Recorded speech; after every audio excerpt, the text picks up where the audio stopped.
주님께서 여러분과 함께 또한 사제의 영과 함께 마테오가 전한 거룩한 복음입니다.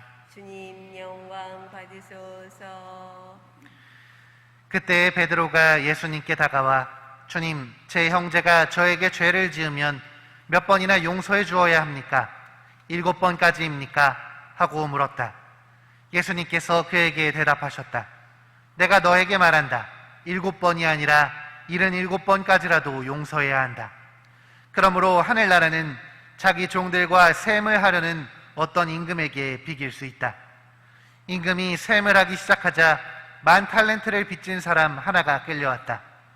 그런데 그가 빚을 갚을 길이 없으므로 주인은 그 종에게 자신과 아내와 자식과 그 밖에 가진 것들을 다 팔아서 갚으라고 명령하였다.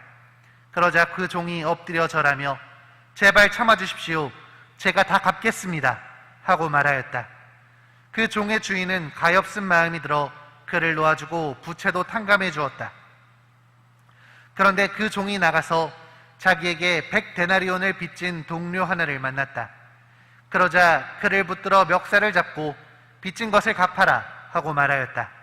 그의 동료는 엎드려서 제발 참아주게, 내가 갚겠네 하고 청하였다. 그러나 그는 들어주려고 하지 않았다. 그리고 가서 그 동료가 빚진 것을 다 갚을 때까지 감옥에 가두었다. 동료들이 그렇게 벌어진 일을 보고 너무 안타까운 나머지 주인에게 가서 그 일을 죄다 일렀다. 그러자 주인이 그 종을 불러들여 말하였다. 이 악한 종아, 내가 청하기에 나는 너에게 빚을 다 탕감해 주었다. 내가 너에게 자비를 베푼 것처럼 너도 내 동료에게 자비를 베풀었어야 하지 않느냐. 그러고 나서 화가 난 주인은 그를 고문 형리에게 넘겨 빚진 것을 다 갚게 하였다. 너희가 저마다 자기 형제를 마음으로부터 용서하지 않으면 하늘의 내 아버지께서도 너희에게 그와 같이 하실 것이다. 예수님께서는 이 말씀을 마치시고 갈릴레아를 떠나 요르단 건너편 유다 지방으로 가셨다. 주님의 말씀입니다. 그리스도님 참여합니다.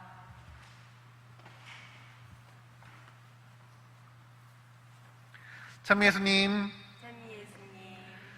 오늘은 동정 수도자이신 성녀 클라라의 기념일입니다.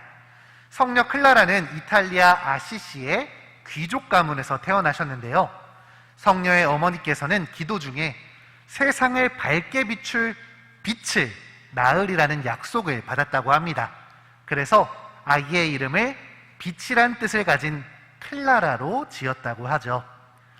귀족 집안의 장녀이자 용모가 뛰어났던 성녀를 부모님은 좋은 남자를 찾아 일찍 결혼시키고자 하였습니다. 그러나 클라라 성녀는 이미 성 프란치스코의 설교에 감명을 받고 수도자가 되기를 바라고 있었죠. 그래서 성녀는 주님 순환 성지주일 밤 부모님 몰래 집을 빠져나와서 수녀원에 들어갔습니다. 갑자기 딸아이가 사라졌으니 집안이 난리가 났죠. 그래서 집 부모님들은 사람들을 동원해 그녀를 강제로라도 집으로 데려오려고 하였습니다. 그런데 성녀는 이미 수도자가 되기를 바랬고 머리를 삭발한 뒤였습니다. 쇠 속에서의 탈피를 의미하는 삭발한 머리를 보여주며 끝까지 뜻을 굽히지 않자 부모님도 결국 그녀를 포기하게 됩니다. 이렇게 성녀는 온전히 수도자의 삶을 살아가게 된 것입니다. 그녀가 들어간 수도에는 성 프란치스코가 만든 가난한 자매들의 수도회였습니다. 이 수도회는 복음적인 가난과 기도의 삶으로 교회의 복음 선포를 지원하는 수도회이자 오늘날 클라라 수도회로 불리게 됩니다. 성녀는 엄격한 규칙 속에서 가난과 순명의 삶을 추구하였고 높은 수준의 관상 기도를 하였다고 전해지죠. 그녀의 모범이 있었기 때문에 클라라 수도회는 그 엄격한 생활에도 불구하고 수많은 사람들이 들어가려고 하는 유럽의 유명한 수도회가 되었습니다. 비록 성녀는 42년간의 수도 생활 중 대부분을 병상에서 보내야 할 만큼 건강이 좋지는 않았지만 자신에게 부여된 모든 일들을 항상 기쁘게 수행했다고 합니다. 오직 기도에 의지하면서 이 모든 일을 이뤄낸 것입니다. 이렇게 최선을 다하신 성녀께서는 1253년 선종하셨고 그 후 2년 만인 1255년에 성인 품에 오르게 됩니다. 오늘 우리는 성녀를 기념하면서 예수님의 말씀을 듣게 됩니다. 예수님께서는 몇 번이나 용서해 주어야 하냐는 베드로의 질문에 77번까지라도 용서해야 한다고 말씀하시죠. 이 말씀을 묵상하다가 저는 얼마나 이렇게 용서를 했는지를 떠올리게 되었습니다. 제가 한 용서 대체 몇 번이나 있을까요? 제가 고해소에서 했던 용서들을 하나씩 떠올리다가 저는 서품을 받은 지 첫 해에 있었던 한 번의 고해성사를 떠올릴 수 있었습니다. 판공성사 기간 중에 어떤 신자분 한 분이 들어오셨습니다. 처음 들어오셔서 무엇을 해야 할지 도저히 모르시는 분이셨죠. 언제 고해를 보셨는지도 전혀 기억을 못한다는 분이셨습니다. 이런 분들은 이미 종종 봐왔기 때문에 이걸 이렇게 해야 된다, 저렇게 해야 한다 하면서 하나씩 알려드리고, 자, 이제 죄를 고백하시면 됩니다 라고 말씀드렸는데 자기는 죄가 없다는 겁니다. 네. 아니, 죄가 없으실 수 있냐고, 혹시 죄가 없으시면 굳이 여기 올 필요가 있냐고 제가 여쭤보았는데 자기는 끝까지 죄가 없다고만 말씀을 하시는 거예요.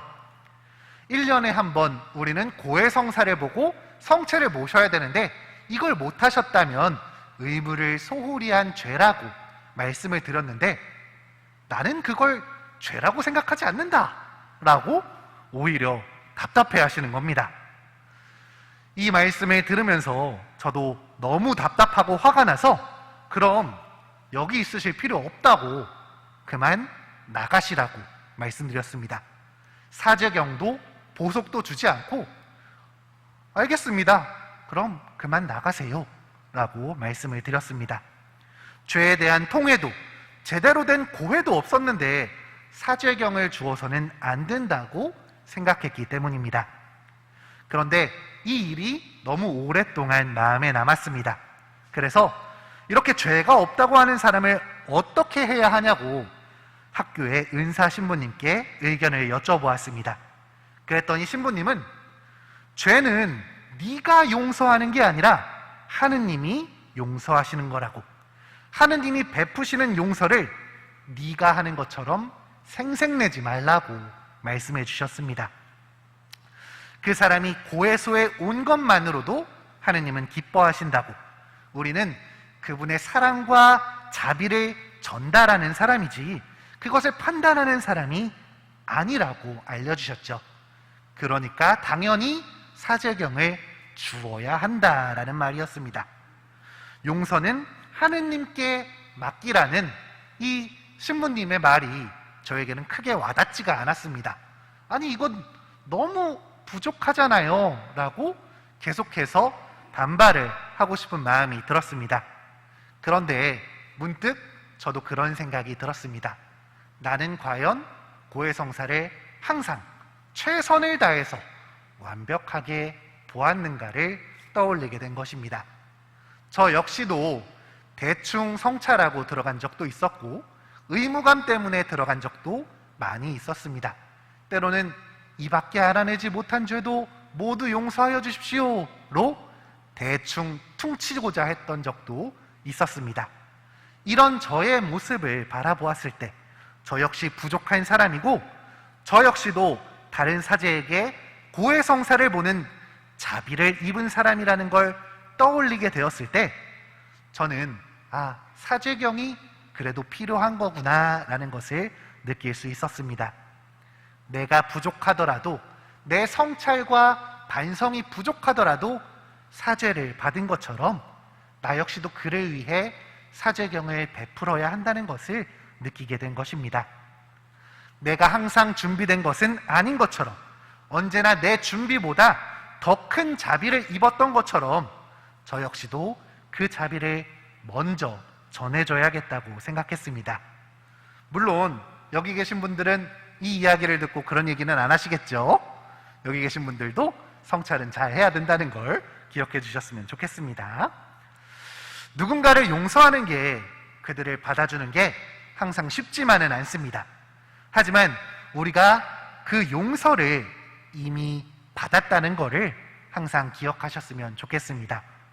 내가 반성한 것보다, 내가 뉘우친 것보다 사실은 훨씬 더 많은 자비를 입었다는 것, 그것을 우리가 기억한다면 우리도 언젠가는 할 수 있습니다. 시간은 걸리겠지만 우리도 용서할 수 있습니다. 누군가의 잘못, 나를 아프게 한 기억보다 내가 하느님으로부터 사랑과 자비를 먼저 입었다는 것을 오래도록 기억하는 우리가 되었으면 좋겠습니다. 이것으로 말미암아 우리가 한 번 더 사랑으로 다가가기를, 한 번 더 용서해 줄 수 있는 우리가 되었으면 좋겠습니다. 아직 용서하지 못하신 분들이 있다면 지금 이 순간 눈을 감고 그분들을 위해 기도해 주십시오. 그 용서가 부족하다면 주님께 용서할 수 있는 용기를 달라고 청하시는 오늘 하루 되셨으면 좋겠습니다.